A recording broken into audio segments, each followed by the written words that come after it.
Chapter 5. In Church.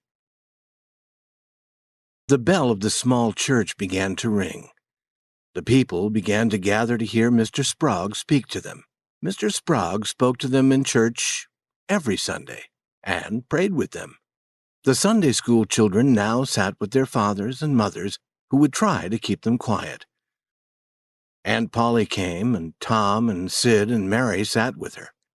Tom was placed as far as possible from the open window and the interesting summer scenes outside.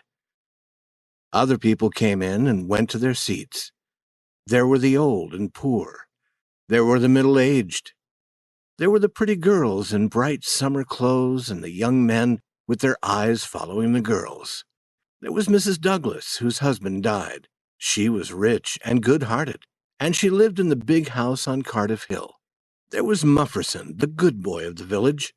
He came to church with his mother. All the other mothers talked of his goodness. All the other boys did not like him.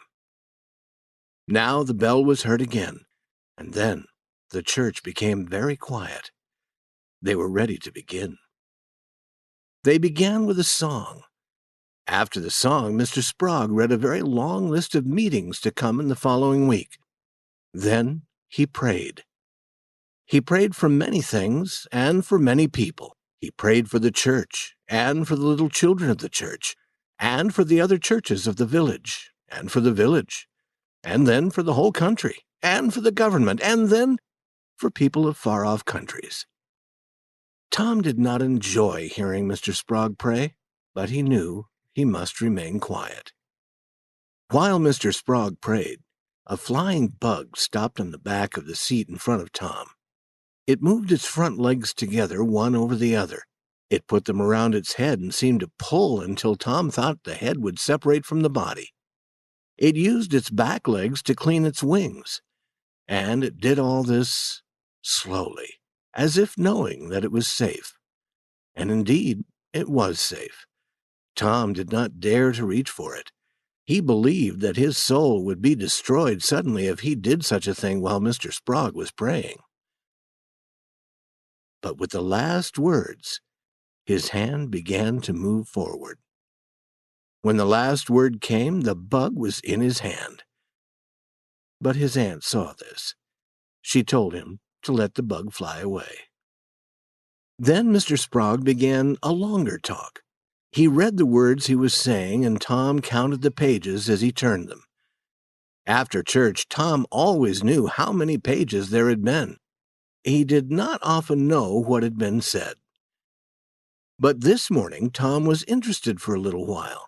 Mr. Sprague talked about future peace in the world. The strong and powerful nations, he said, would be friends of the weak. The strong, he said, would be like a strong wild animal of the forest. The weak would be like a weak animal of the farm. But the strong animal would not hurt the weak animal. They would lie down beside each other in peace. They would be so gentle and friendly that a little child could lead them. Tom wished to be that child. Then there was no more talk about animals. Again, Tom began to suffer. He remembered a valuable object that he carried, and he took it from his pocket. It was a large black bug in a small box. The bug quickly took a painful hold on Tom's finger. The next moment, the bug was on the floor on its back, and Tom's finger was in his mouth.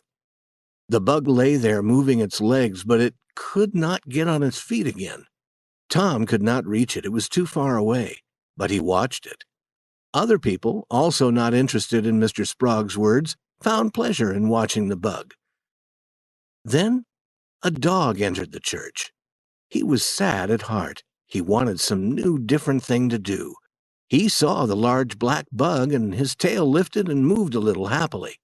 He looked at the bug carefully, walked around it, put his nose nearer, lay down with the bug between his front feet, and began to sleep.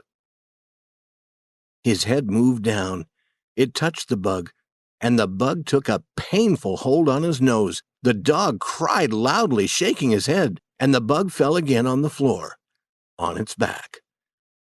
People sitting near were laughing gently with their faces covered. Tom was completely happy. The dog seemed like a fool, and perhaps felt like a fool. There was anger in his heart also. He went near the bug again and began jumping at it. Moving in a circle, he jumped again and again. Then he had had enough of jumping. He found a smaller bug and followed it for a while. Then he had had enough of the smaller bug. Forgetting the large black bug, he sat down on it. With a wild cry of pain, he went running around the church. The bug kept its hold. The dog ran across the front of the church and across the back. His cries grew louder and louder. Then he jumped into his owner's arms. His owner threw him out a low window. Then slowly the sound of his voice grew softer and was gone as he quickly ran away. Now all the people in the church had red faces and were trying not to laugh. Mr. Sprague had stopped speaking. He began again, but it was not easy for him to continue. Here and there a laugh could be heard. All were glad when it was time to go home. Tom Sawyer went home quite happy. Church was a pleasure when something different happened. There was only one thing that he did not like. He was glad to let the dog play with his bug, but the dog should not have carried it away.